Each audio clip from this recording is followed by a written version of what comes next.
Hi, this is One Swat Chef's Choice. I'm Abby Kenna, and today I'm joined by Brandon. How you doing? I'm good. How you doing? I'm good. Okay, so I heard you're based in Costa Mesa. You stayed over in LA tonight, so you didn't have to make that drive. But it would usually be like an hour? Yeah, like an hour. Yeah. Okay. It's an easy drive most of the time when there's no traffic. Like if I would equivalent the drive to like, you know, going from the west side to like the east side in LA. Like Okay. no different. Yeah. Not the worst. Not the worst, but yeah. How's the vibe difference? Vibe difference is a lot slower. Yeah. It's a lot like it's just like a little beach town. It's very slow, it's very cool. I have my little spots. I ride my bike everywhere. That's sweet. Every day. Like that's I like having a slower lifestyle. Mm-hmm. Yeah, and it's a lot of fun. Did you live in LA before and then end up moving down there? So like I grew up in Riverside. Yes. But like no, like not really. I grew up coming to LA every so often because I had family up here, and like I don't know, I'm a big Lakers fan, LA Galaxy fan. Like I don't know. Anyways, I stayed up here for like a summer and I just didn't like it. Yeah. But I enjoy being here so much. Like I love LA. I just don't feel like right now is my time to live there. Here. Yeah.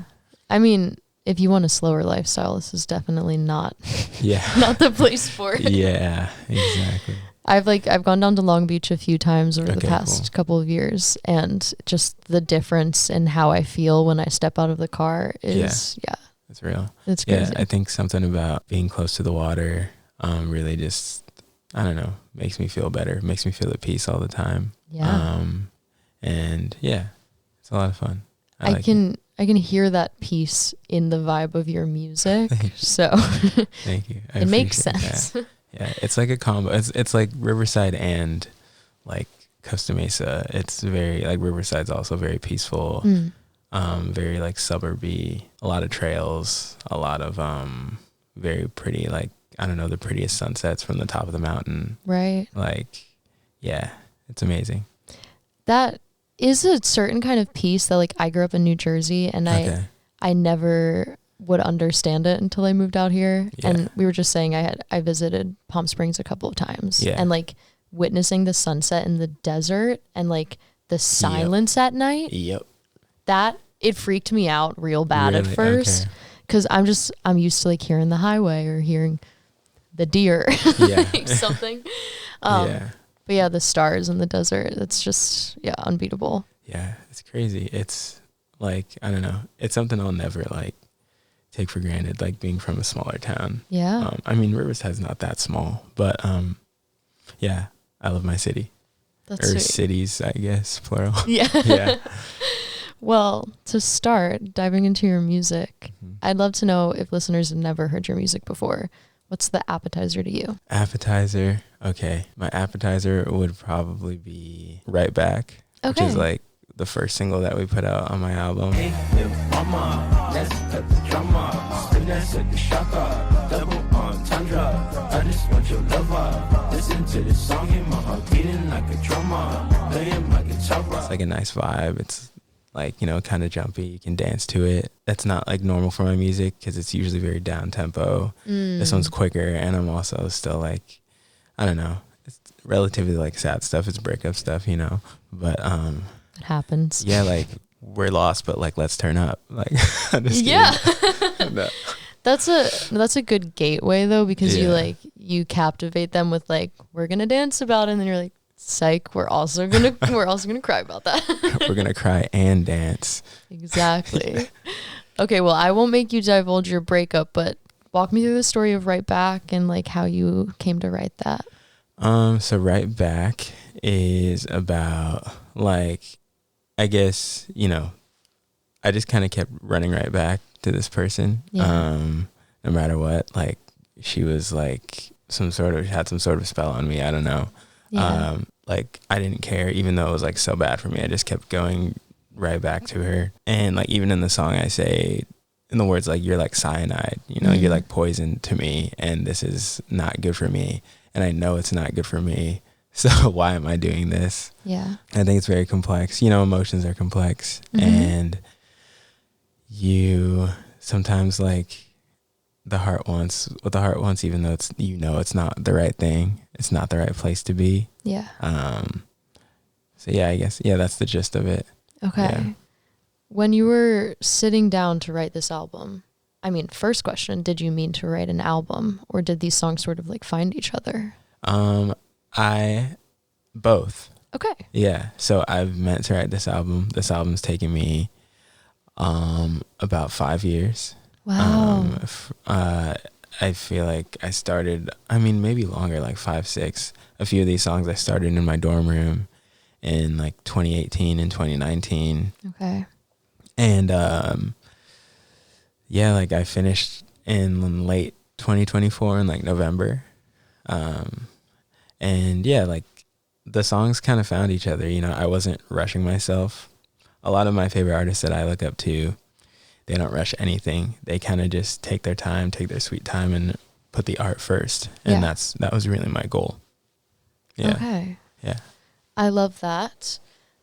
Were there any sort of like new musical directions or like sonic influences that you were leaning towards when you began this album writing process? When I began versus now, or just in total? I guess actually if it is 5 or 6 years, then began versus now. So back then I was listening to a lot of, and still, Stevie Wonder. Nice. Steve Lacy. I'm just bumping out all the Steves. Yeah, get them out of the way. Yeah. Stevie Wonder, Steve Lacy, and like I'm a huge like Pearl Jam fan as well. It's very random. I love like rock and hard rock, Sade, and like still like all the time nonstop. Yeah, I feel like that's most of what I was listening to back then. And now, I mean, over the course of these years, I've been working on this album. Yeah.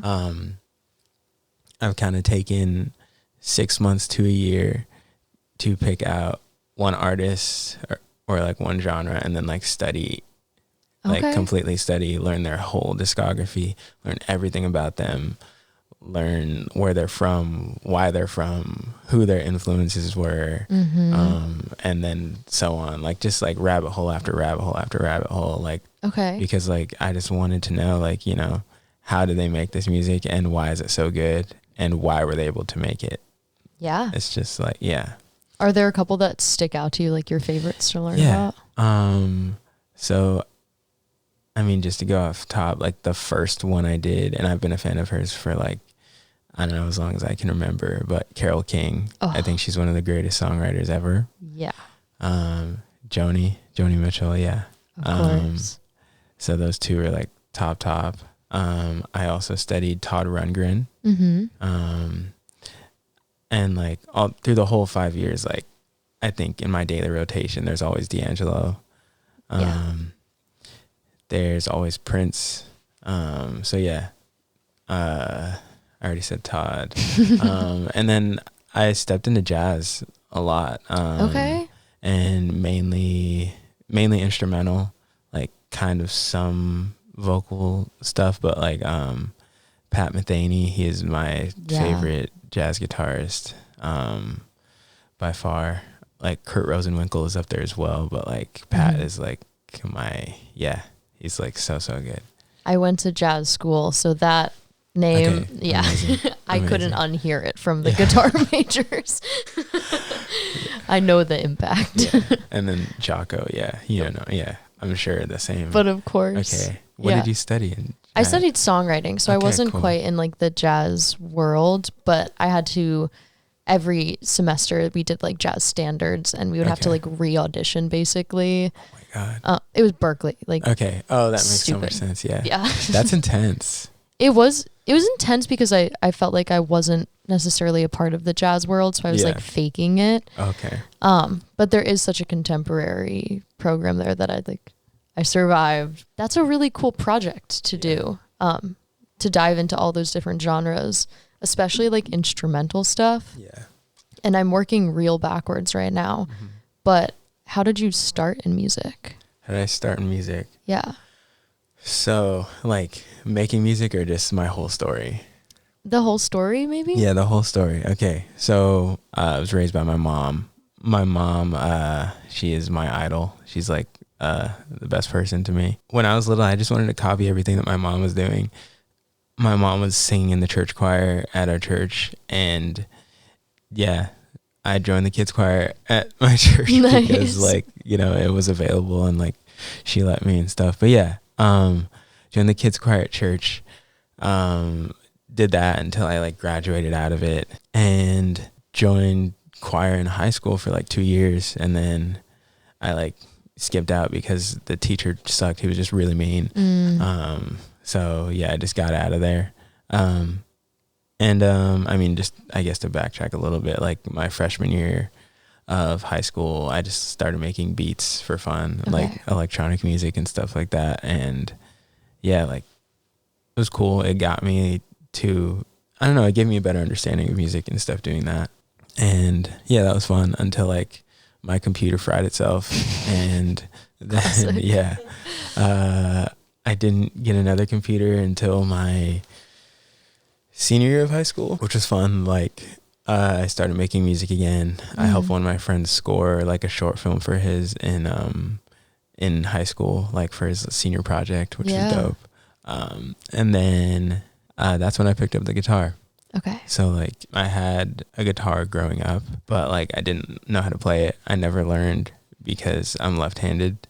And the teachers that my mom had, like they were like friends of hers. And to be honest, we like really couldn't afford a guitar teacher for me at the time. The dudes were like, yeah, like I'll teach him, but only if he like learns how to play right-handed. And I'm just like, it physically felt so wrong. Yeah. That like I had like no strength in my hand to like play that way. Yeah. But anyways, so that guitar is still sitting in the house that I grew up in my closet, in my bedroom. Wow. But anyways, fast forward many years, my cousin gave me her old guitar. And it also collected dust in my room for a while until one day I was just like, screw it. I just picked it up and started learning. And then one of my good buddies in high school, he was also super into guitar, like played all the time. He's the one who got me into Pearl Jam and like Biffy Clyro and like Led Zeppelin and like artists like that. Sick, yeah. Like, yeah. So like we just sit in his house and watch 90s reruns of like Pearl Jam shows and Biffy Clyro, like that. Like that was my like coming to of guitar. And like Jimi Hendrix, obviously, who is another one of my goats. So yeah, that's when I started writing and playing guitar. I spent most of my days after school on Ultimate Guitar, just like trying to learn different songs all day, every day. And like the easy ones first, and then I would get into the hard ones. And I got like pretty good pretty quickly, I'd say. So I'm proud of myself.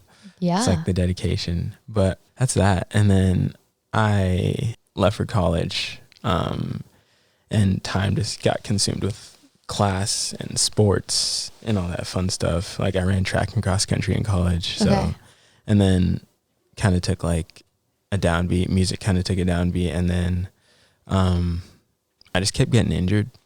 Like, so in my downtime of injury, like what did I do? Like I started making music again with some friends in college, and that kind of brought my spark back. And then from there, I slowly started making my own music, and that's kind of what it has turned into today. So like my first music that I started making was in like 2017 or 18, just trying to figure out what my project is. And then I put out one song and it like did well, and I made some friends, and like music, it's been like dope, kind of just going on this ride.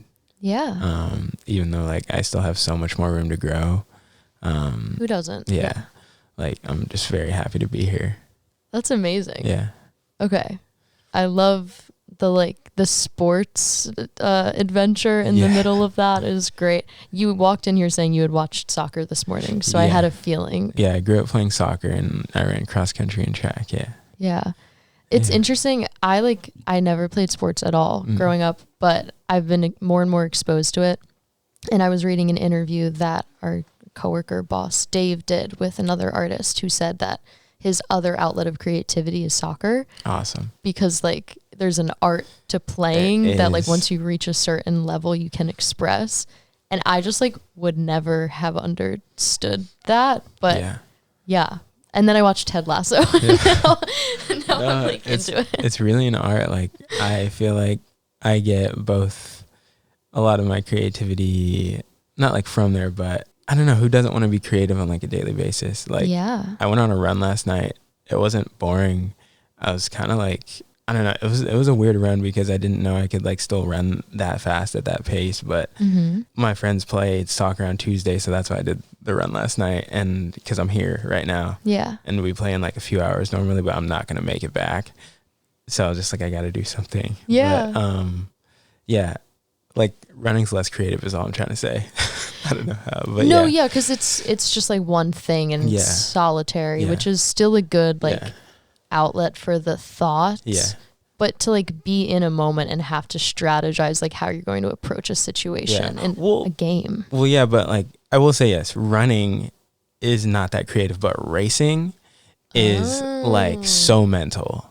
Like it is like you have to be super creative and you also just have to have great timing and you have to know what you're doing and you have to listen to your coaches and you have to like just be able to have the like, I think running is, or racing, track and cross country, that stuff is like, I'd say like 80-90% mental, like versus the physical. Because like if you can't push past like the mental barrier to kind of just move forward and like, you know, achieve your goals, then you're just going to hold yourself back.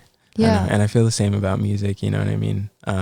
There's so many mental barriers. So many mental barriers, like so many challenges, like, oh man, like this post didn't do well on TikTok. Like, what am I going to do? Like, or like, you know, like, oh man, like I'm so confident in my music and I know how good my music is, but like, you know, nobody's listening. Like, so like, I don't know. I just know so many people and I know there's so many young artists or, you know, kids out there, adults that want to do music for a living. And, you know, like those aren't the goals that you should be looking at. You should just be setting goals for yourself that are, one, achievable, and two, based on, not on like the outside world and what's like seen on like, I don't know, social celebrity weird thing. The external validation. The external validation. Screw the external validation. You got this, you got you. Like everything's going to be fine as long as you're happy with your art. Right. It is so mental. Wow. Every day I'm reminded of why I should start running again. So putting that one in there. I don't know. I mean, thanks to my coaches. Also thanks to my mom for just giving me a good head, I guess. I don't know. Definitely. Thanks, Mom. Well, as we're talking about the album, I'd love to know what is a song that represents the album before you go. Like this is our entree. Okay, the song I'd say that represents the album the most is probably Seeing Stars. Nice. I really like that one. Yeah, that seems to be everybody's, like the crowd favorite right now. Girl, I'm on my way. I missed the train, but I'll make it, baby. You've been worth the wait. Girl, I'm so afraid, 'cause the moment that I lay my eyes on you, I know I won't be the same. Girl, I've been seeing stars when I look in your eyes. I wasn't expecting that, but why do you think people are latching onto it? That's another one that's also just like a good, it's like slow and steady and you can groove to it. I think the hook's kind of catchy. The story's kind of funny. But like, it's like very, it just has drive. I don't know. It's a good like windows down, PCH song, you know? Definitely. Like that's how I feel about it. Yeah. Give me the brief overview of that funny story. Oh God. So like I was like madly in love with this girl. Wow, like 5 or 6 years ago. She had left for like a period of time meaning like 6 months. We had like started dating, started this thing, and then like she left, and then there was just like so much in the unknown, and then you know, you just never know what's gonna happen with things like that. She came back like kind of like prematurely, like a week or two before she was actually supposed to be back permanently, she had a layover here in LA. The song's like kind of just based on that night. Like we met up at like Santa Monica Pier, hung out till like like walked around. We were deliriously like drowsy and sleepy, walked around till like 5 a.m. in the morning, just like hung out, like trying to keep each other awake. And yeah, like I said, like I ride my bike everywhere. I also take the train everywhere. So yeah, that's like part of like the first lyrics of the song. You just dropped home. I was running late, but that ain't nothing new. Like I'm always running late. And yeah, I missed the train. I literally missed, like I was coming here last week and I literally missed the train by like half a second. I was like so mad. Yeah. And they run on like the hour. Oh, so that's a long time to wait. Yeah. So, but yeah, I'm always running late. It's kind of a problem, but I'm always running late. And, but you made it to her. I made it to her. We had like, I don't know. I just remember being like, I had like this immense joy. Like my heart was like so filled because sweet. I felt like at the same time, like I can be one to like build up certain things in my head sometimes because like I didn't know what it was going to be, what the vibe was going to be, if she was going to be cold, if she was going to be very like nice, or like if we were going to just, I don't know. It just felt like one of those things where I didn't see her for 6 months and it felt like I just saw her yesterday. And yeah, that was like one of my best memories with that person. But yeah, she broke my heart. Well, so yeah. Unfortunately, breakup albums are really beautiful in this way, where you have these songs that are like perfect and pristine in their like happy moments. Yeah. And then you have to listen to them next to the moments after your heart is broken. Exactly. Which, yeah, is what's so hard about them, is that some of those moments are untainted. Yeah. It's very untainted. It's I don't know. It's interesting. Yeah. I don't know. It's interesting, but yeah, maybe that's what's drawing people into that song. Yeah. Is that it is that perfect moment. Yeah. Is that, and like no one will catch it unless I say it. But like September and that song are like hand in hand. Like, oh, okay. Like I said, she was gone for 6 months. September was at 6 months. That's when she came. That's when she came back. So September ain't that far, is it? And I guess not. But yeah, we my resting in the unknown and hopeless romanticness, like I don't know, personality. I guess it like paid off. Kinda. Yeah, you got the song out of it. I got the song out of it. It works. Yeah. Well, the album releases, I mean, as we're talking, it'll be next week, but at this point it'll be out.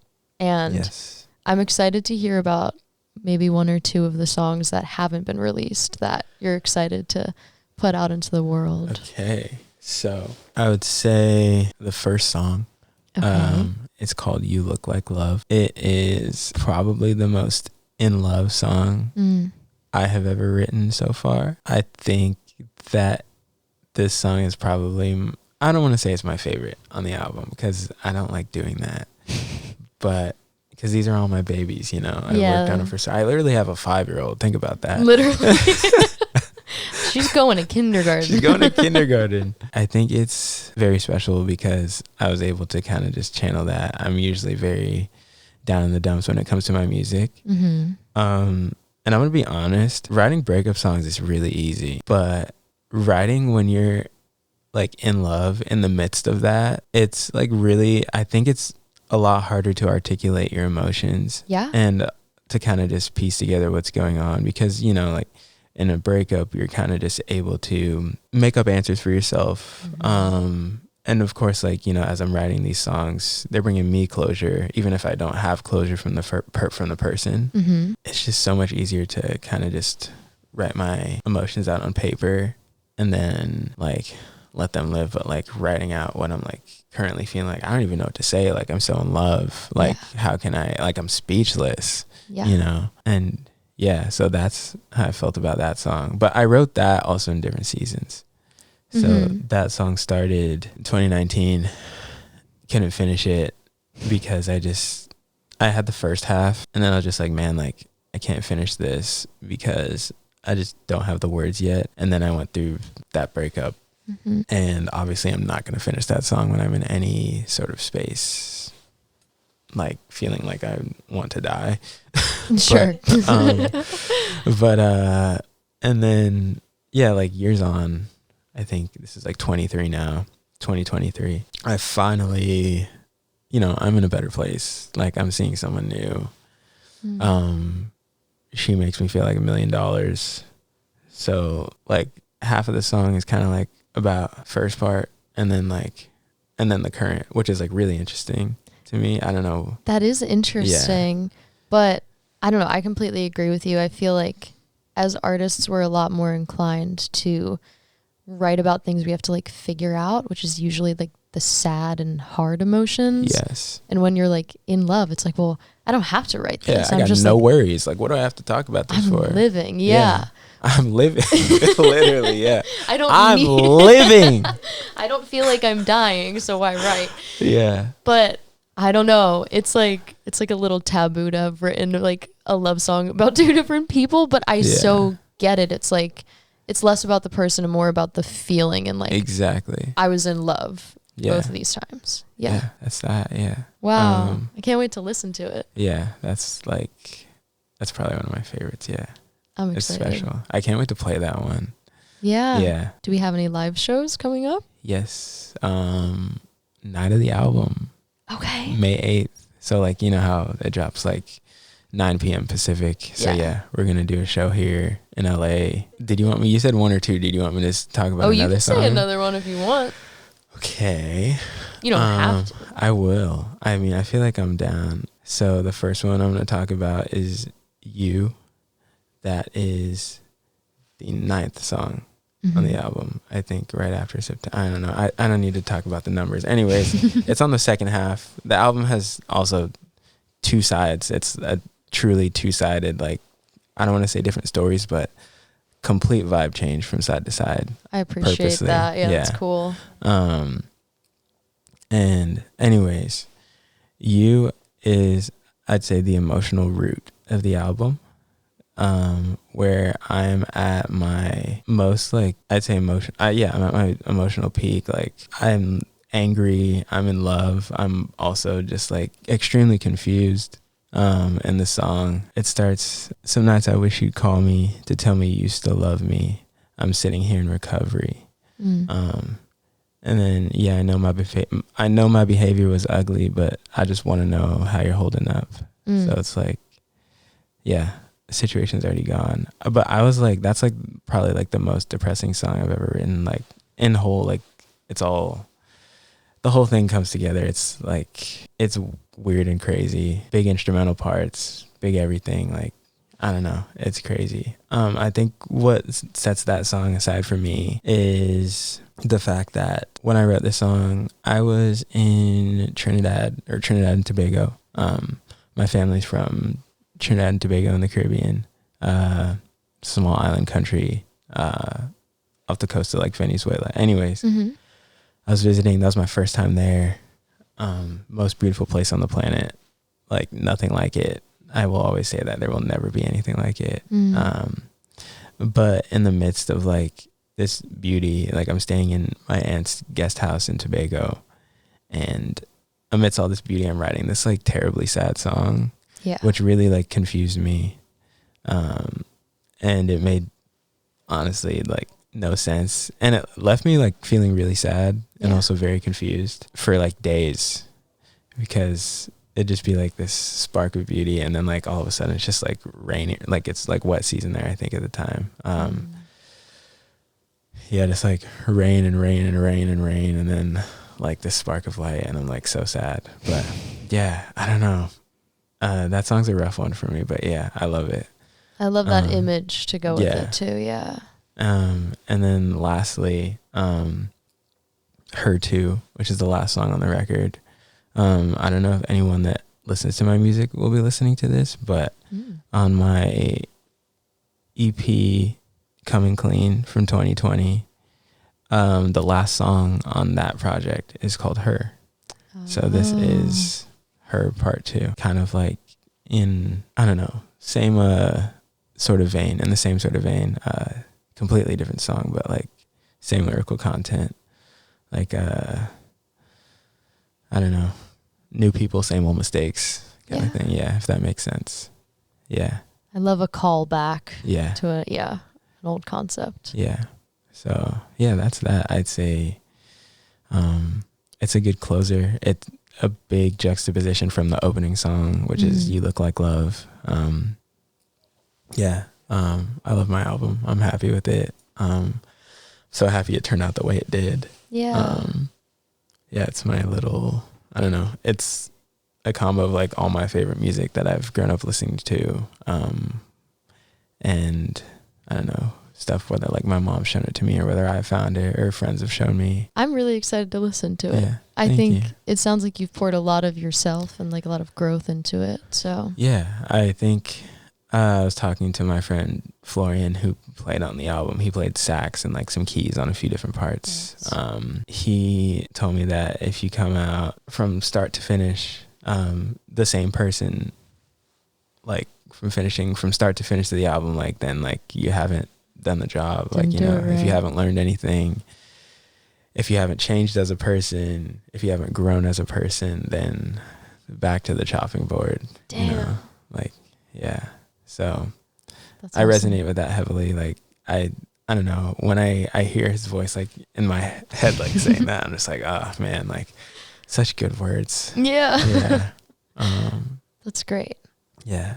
But yeah, I mean, not just Florian, but like I produced my whole album on my own, recorded it from my dorm room. Some of the songs are still like intact, like as they were from my dorm room, which is crazy. Wow. Others I finished in my little home studio, and then also like a little bit in Riverside. But also just wanted to shout out, like, I don't know, everyone else that played stuff outside of me. So like I said, Florian, my friend Colin, who's also on sax, my friend Miley on the violin, my friend Michael on some keys, and John on some piano. But yeah, it's special. Like I was happy I got like, you know, a few of my favorite people to just play on it. Yeah. You know, I guess to do the things that I can't do. Sure. That's why we have community. Yeah, so. Exactly. Yeah. I love it. Yeah. Okay, well, I have a couple closing questions for you. First, I would love to know, if your album were a candle, what would it smell like? Chamomile. Yeah. Nice. I think. Is that a good scent? I don't know. Yeah. Yeah. I think so. Okay, cool.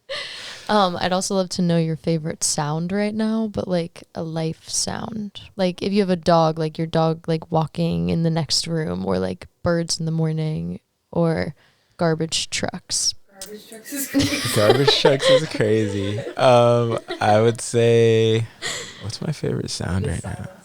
Yeah. Everybody was computing that. My favorite is my neighbor's been working on his car, and at 3 a.m. last night he decided that he had to test if it would turn on, and so he took a little joyride around the block. Oh my god, it was really cool of him. That's crazy. Shout out neighbor. What's his name? Who knows? Who knows? Shout out who knows. Yeah. Okay. So my favorite sound is probably, I'd say like the sound of just like the wind blowing through trees. Yeah. Yeah. That's a good one. That's right now probably that, or like my keys jingling on my side. I don't know. Yeah. That's very familiar. Yeah. I like it. Cool. Well, my very final question for you is who your ones to watch are. So who are you listening to? Who am I listening to? Yeah. So my friend Leia Sen, she's like my favorite right now. I listen to her music every day. Nice. Luke Titus. It's my dog. His new album just came out. It's an absolute smash. I was listening to it all day, like even on the way here, like that was in my headphones. Bonnie Vare record is amazing. Who's Bonnie? Someone sick. Yeah. Man. Those are all great. Yeah, those are all great. I don't know. Sade, like always. D'Angelo, Tracy, always in rotation. That's what I'm listening to. Yeah. Perfect. Amazing. Yeah. Well, thank you so much for being here. Thanks for having me. I had a blast. Yay. Yeah. And congrats on the album. Seriously. I'm excited to listen. Thank you. Yeah. Okay, cool. Awesome. Well, once again, this is Ones to Watch Chef's Choice. I'm Abby Kenna, and this is Brandon. Listen to Before You Go.